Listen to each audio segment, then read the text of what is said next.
Olá, queridos irmãos e irmãs. Hoje escutaremos o Evangelho do dia 3/4/2024.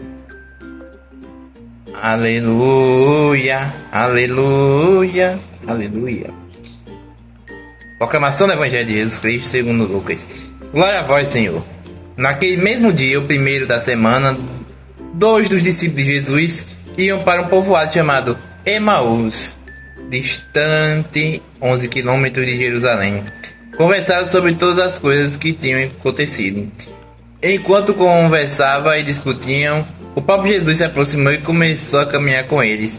Os discípulos, porém, estavam como que cegos e não o reconheceram.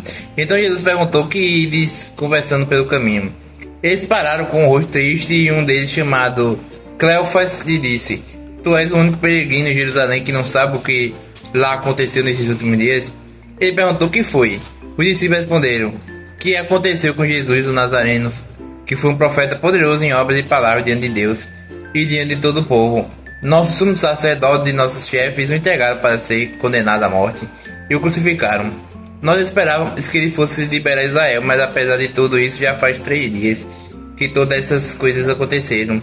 É verdade que algumas mulheres do nosso grupo nos deram um susto. Elas foram de madrugada ao túmulo e não encontraram o corpo dele. Então voltaram dizendo que tinham visto anjos e que estes afirmaram que Jesus estava vivo. Alguns de nós foram ao túmulo e encontraram as coisas como as mulheres tinham dito a ele, porém ninguém o viu. Então Jesus lhe disse: como sois sem inteligência e lentos para crer em tudo o que os profetas falaram? Será que o Cristo não devia sofrer tudo isso para entrar na sua glória? E começando por Moisés e passando pelos profetas, explicava aos discípulos todas as passagens da Escritura que falavam a respeito dele.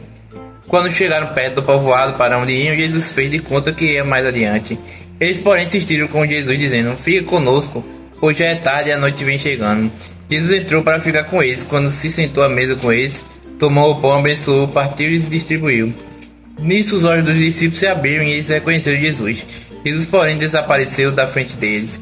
Então disse ao outro: não estava ardendo no nosso coração quando ele nos falava pelo caminho e nos explicava as Escrituras? Naquela mesma hora eles se levantaram e voltaram para Jerusalém, onde encontraram os 12 reunidos com os outros. E estes confirmaram realmente o Senhor ressuscitou e apareceu a Simão. Então os dois contaram o que tinha acontecido ao caminho, como tinham reconhecido Jesus ao partir o pão. Palavra da salvação, glória a vós, Senhor. Capítulo 24, versículo 3-35, conta a história de 2 discípulos de Jesus que estavam tristes após a crucificação dele. Eles estavam caminhando para uma vila chamada Emaús, quando Jesus apareceu para eles, mas eles não o reconheceram. Eles conversavam com ele sobre o que tinha acontecido em Jerusalém, e Jesus explicou as Escrituras para eles, mostrando como todas as coisas que aconteceram estavam de acordo com o plano de Deus. Quando eles chegaram à vila, eles convidaram Jesus para ficar com eles para comer. Foi só quando Jesus partiu o pão que eles o reconheceram, mas então ele desapareceu. Os discípulos ficaram animados e correram de volta para Jerusalém para encontrar os outros discípulos que tinham visto Jesus ressuscitado. Imagina, você está triste por algo ruim aconteceu com teu amigo. Era assim que os 2 amigos de Jesus se sentiam. Eles estavam caminhando com Jesus, que já tinha ressuscitado, se juntou a eles, mas eles não reconheceram Jesus. Começou a conversar com eles e explicou como tudo o que aconteceu estava nos planos de Deus. Quando eles chegaram em casa, eles convidaram Jesus para jantar, e foi só quando ele partiu o pão que eles o reconheceram. Mesmo que Jesus não esteja mais conosco como antes, ele sempre está conosco de alguma forma, assim como os discípulos. Podemos sentir a presença de Jesus quando partilhamos momentos especiais e quando buscamos compreender as coisas de Deus. Então, mesmo quando nós sentimos tristes ou perdidos, podemos confiar que Jesus está conosco, guiando-nos e dando-nos esperança. Amém. Obrigado a todos que escutaram o Evangelho. Curta, comente, compartilhe. Que Deus abençoe você e sua família. A paz de Cristo esteja convosco. Amém.